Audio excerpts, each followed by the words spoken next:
estudando um pouco sobre a classificação das cefaleias, baseado no que a Sociedade Internacional de Cefaleia diz, é difícil a gente, às vezes, colocar o nosso paciente dentro de algum grupo, seja de cefaleias primárias ou secundárias. Só para relembrar, cefaleias primárias são aqueles tipos de cefaleia que tem uma alteração química cerebral, né? E não tem nenhuma doença que leve a isso, né? E essa tipo de cefaleia são aquelas que chamadas, né, cefaleias tensionais, as enxaquecas, que são as mais comuns, né? Que acometem 99% das pessoas, né? E tem as cefaleias secundárias, que são aquelas que a pessoa tem uma outra doença, um outro problema, então um problema primário que gera uma cefaleia secundária, certo? E aí estão, né, os pacientes que têm os tumores, os aneurismas, as infecções, né? Mas existe os pacientes que mais chegam no consultório do fisioterapeuta, né? Que tem, assim, uma dificuldade da gente classificar eles nesses tipos.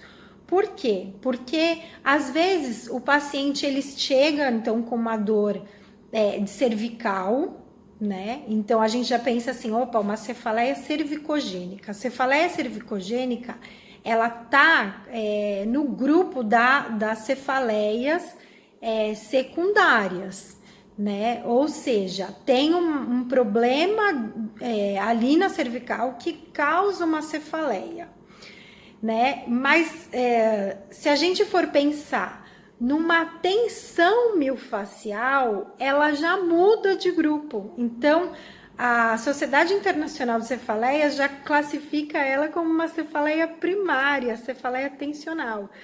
Então, assim, é super difícil, às vezes, a gente entender qual é o agente causador e classificar esse tipo de paciente num grupo, né?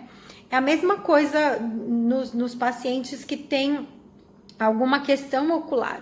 Então, se o paciente tem ali algum diagnóstico de astigmatismo ou de visão dupla, né? Ele tem um problema ali ocular que vai fazer com que ele seja encaixado nas cefaleias secundárias, né?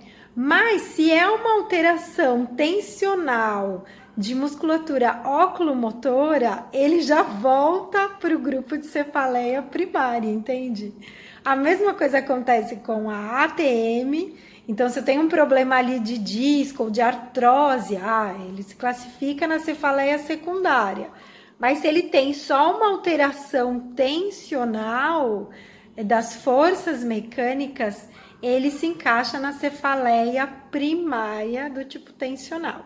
Então, assim, eu tô fazendo esse vídeo para você entender e para ficar cada vez mais claro, né, para você que existe essa dificuldade mesmo. Então, alguns vídeos você vai ouvir eu falar que o paciente está com uma cefaleia secundária. No outro, você vai ouvir eu falar que ele está com uma cefaleia primária. Mas é porque existe essa diferenciação e é bem complicado mesmo, né? Aliás, todos os problemas, né, do ser humano, eles são muito complexos, né? Então, às vezes a gente não consegue ter essa facilidade de encaixar em grupos e em subgrupos. Tá certo? Espero que você tenha entendido um pouquinho aí da classificação e a gente vai se vendo por aqui. Um abração.